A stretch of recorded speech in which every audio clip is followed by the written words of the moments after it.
Merci, Monsieur le Président, Monsieur le Ministre, mes chers collègues. Nous voici donc à l'article 24 qui suscite depuis des semaines tant de contestations, à juste raison. Que ce soit dans sa formulation actuelle ou dans l'éventuelle prochaine rédaction que vous nous proposerez durant les débats, aucune ne modifiera notre opinion. Si cet article est adopté, c'est une limitation du droit des citoyens et de la liberté de la presse que vous inscrirez dans la loi.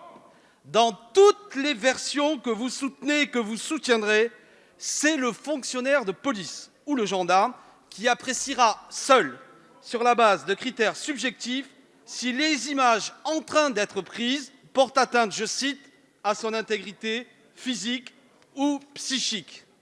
Les policiers, fiers de leur travail et de leur uniforme, n'ont rien à craindre de manière générale dans la diffusion d'images de leurs actions. Mais en limitant le droit de regard du citoyen, vous creusez le fossé entre les citoyens et leur police. Vous renforcez le soupçon. Et le paradoxe est là de cet article. Cet article produit une insécurité globale vis-à-vis de la police. Car s'il n'y a plus d'images, que reste-t-il? La version de la police ou la rumeur? Et croyez-vous que cela renforcera l'action de la police et la confiance? Vous voulez remporter la guerre des images, avez-vous dit, Monsieur Fauvergue? Vous allez faire subir à notre police la défaite de la confiance populaire. Et ce n'est pas souhaitable, pour la police comme pour l'ensemble de la société. Alors que l'exigence monte dans la société, que nos forces de l'ordre, lorsqu'elles interviennent, utilisent des techniques qui cessent de multiplier les blessures, vous répondez à côté.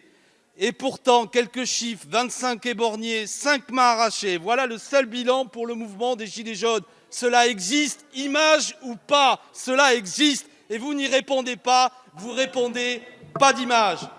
Et vous ne mettez pas un terme à cette inflation de violence. Elle met un terme à la possibilité de diffusion des images de violence. Je pense notamment à l'affaire Cédric Chouviat qui n'aurait pas existé.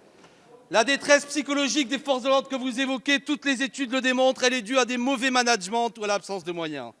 Je voudrais, pour terminer, faire appel à la Déclaration des droits de l'homme et du citoyen. L'article 12 et l'article 15. Dans ces cas-là, il faut toujours revenir à nos pères fondateurs.